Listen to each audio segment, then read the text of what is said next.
Assalamualaikum warahmatullahi wabarakatuh.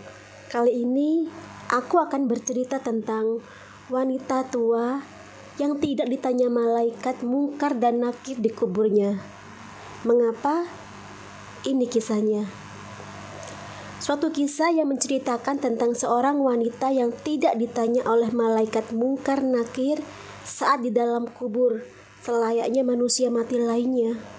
Dan ternyata hal ini terjadi karena ia selalu memperbanyak sholawat kepada Rasulullah Shallallahu Alaihi Wasallam. Dan berikut kisahnya.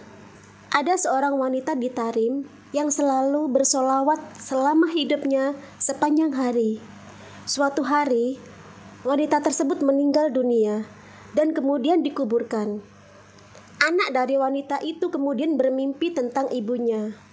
Di mimpinya, ia melihat ibunya tinggal di sebuah singgasana. Kemudian si anak datang kepada ibunya dan bertanya, "Wahai ibu, bagaimana keadaan ibu setelah kematian dan dikuburkan?"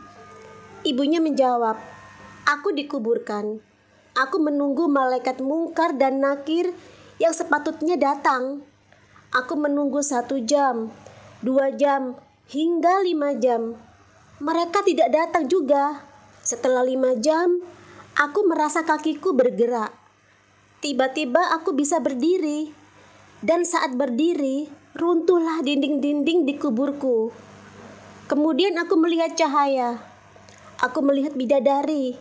Aku melihat kebun-kebun yang dipenuhi buah-buahan yang sangat banyak. Aku pergi ke bidadari itu. Dan aku bertanya kepada bidadari itu, "Di manakah malaikat mungkar dan nakir? Mereka kenapa tidak datang kepadaku?" Dan para bidadari itu menjawab, "Mereka tidak akan datang kepadamu, ibu."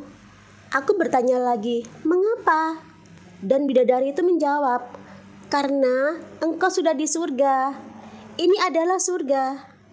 Itu karena sholawat yang banyak engkau kirimkan kepada Rasulullah. Dan ibu tidak akan didatangi oleh malaikat mungkar dan nakir." Demikianlah kehebatan sholawat kepada Nabi Muhammad Shallallahu Alaihi Wasallam.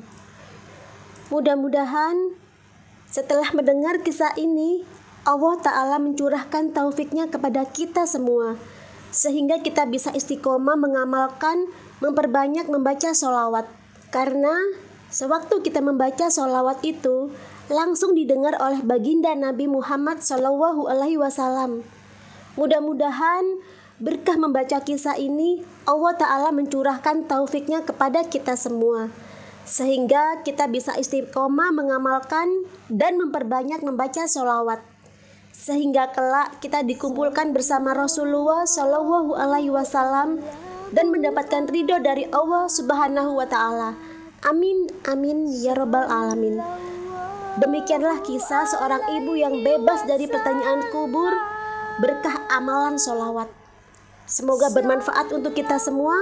Wassalamualaikum warahmatullahi wabarakatuh. Sallallahu alaihi wasallam.